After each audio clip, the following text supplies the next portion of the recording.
Sam then plugged it into his phone, and then we were off, and about 40 minutes later, we were there. What does it say to do? Sam asked.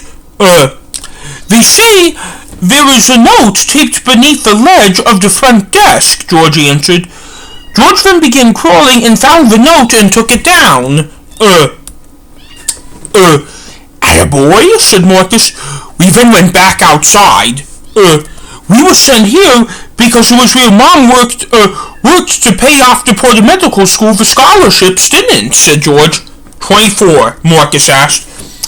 We need to go to Crystal's bridal shop on 26th Street, about 3 miles from here, George answered. I know this one. This is the shop where Mom picked out her wedding dress, which she did when she was 24, but she got married at 25, said Marcus. Let's head over there, I said. By the time we got there, about an hour later, our feet were killing us. Hannah, if you don't mind, Marcus asked. I got it, I answered. I then entered the bridal shop because I was the only one gender appropriate enough to go in.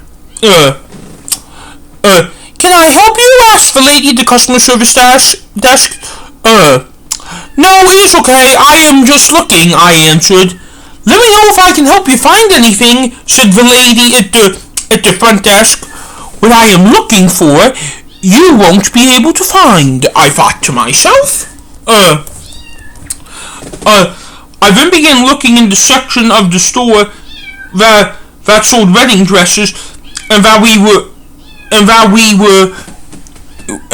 were not right, and I found it attached to one that was aqua-colored. I gently took it off, and no one heard a thing, and then I went straight outside. Got it, I said. I then unfolded the paper. What does it say? Marcus asked. It says we need to go to 5216 24th Place, I answered. Off to there then, said Marcus. It was 20 minutes. It was a 20-minute walk when we got to 5216 24th Place. And then there was a paper on the door that said in all capital letters, knock. So we did. A 60-year-old man with a long beard and glasses came to the door. Are you guys' names Marcus, Sam, and George? The man at the door asked. Yes, I answered. You will always call me, be able to tell who I am due to my red cloak, and this is my girlfriend Hannah, said Marcus, introducing me. Hi. You will always be able to tell who I am through my yellow cloak, I said. I am Sam. You will always be able to tell who I am through my orange cloak, said Sam. I am George. You will always be able to tell who I am through my green cloak, said George. Marcus, Sam, and George, are you there? Are you 3 old brothers? Asked the man. Yes, Marcus, Sam, and George all answered at once. Is your last name Robbins? The man asked. Yes, the 3 of them answered again. Was your mother's maiden name Johnson? Asked the man. Yes, the three of them answered for a third time. Come on in. You can take your girlfriend in too, Marcus, said the man. I then followed them from the inside. My name is Jerry, said Jerry. We then all shook Jerry's head. Peggy, our guests are here. We all heard Jerry yell from up the stairs. A woman about his age came down the stairs. Do you three know about the lady that came to our house yesterday? Peggy asked. Four, I corrected. Pretty much.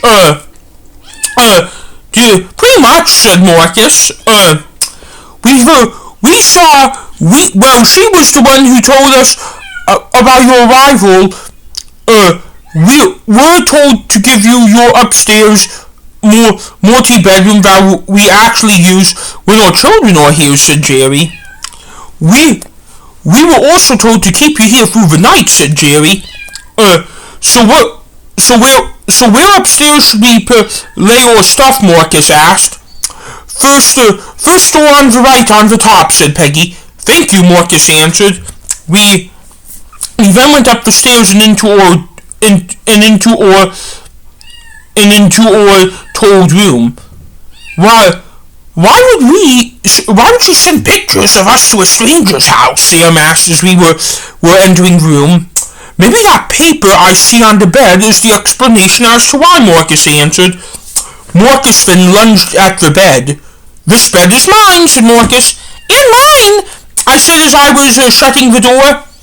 I then got on the bed and Marcus was reading the note. George, said Marcus. What is it, George asked. Open the closet door, said Marcus. George then opened the closet door. There's nothing in there, said George. Look at the wall, said Marcus. I see it, said George. We then all rushed over to the closet wall on the wall in which was height and date measured, and it was said on top was 6 foot, was on top at 6 foot. My niece Valerie is getting married today, and I'm going to walk her down the aisle. Signed, Uncle Michael. This was the last place she was before her wedding. Well, said George. Any more instructions, Sam asked. Well, tomorrow we're splitting up because the return is telling us to, Marcus answered. Where are we going, I asked.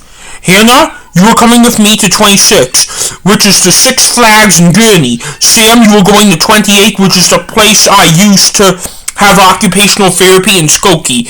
And George, you are going to 35, which is the Museum of Science and Industry, said Marcus. And remember, George, to use your phone, said Sam. Will do, said George. Marcus, isn't Six Flags closed, I asked. Yes, Marcus answered. Then why is the return sending us up there, I asked. What we will have to find out, answered Marcus. Also, how are we going to get to Gurney? The L doesn't go up that far, I asked. Metra, Marcus answered. Okay, I said. So this is your late Uncle Michael's house, George asked. Yep, Marcus answered. Well, why doesn't Mommy bring him up so much, George asked. He died soon after their wedding. The pain of his death may be why she doesn't bring him up, added Marcus. Oh, I see, said George. I personally don't think that's healthy, I said. Why, George asked. Representing things always leads to bad things, I answered. How, George asked. Because if you lose track of important memories, you could forget important things, I answered. Like what, George asked. Like the name of your children, I answered. I see, said George. What do you think of Peggy and Jerry, Sam asked, switching the subject. They were so nice to go through with this, Marcus answered. Why, Sam asked. Would you like to do something because a total stranger would you do something because a total stranger asked you to do it? Marcus asked. No, and I shouldn't, Sam asked. My guess is that they did this for money, which is a selfish reason to do anything, said Marcus. I agree, I said. Let's hope they serve good food, George asked. Why, asked Marcus. Do you hope they don't, George asked. No, I don't hope. No, I do, but why do you hope that? Asked Marcus. Because I am hungry for dinner, George answered. So am I, but we just have to want to do it because I don't know who these people are, said Marcus. These people were so nice, they served us chicken cutlets for dinner and gave us money from the return for tomorrow.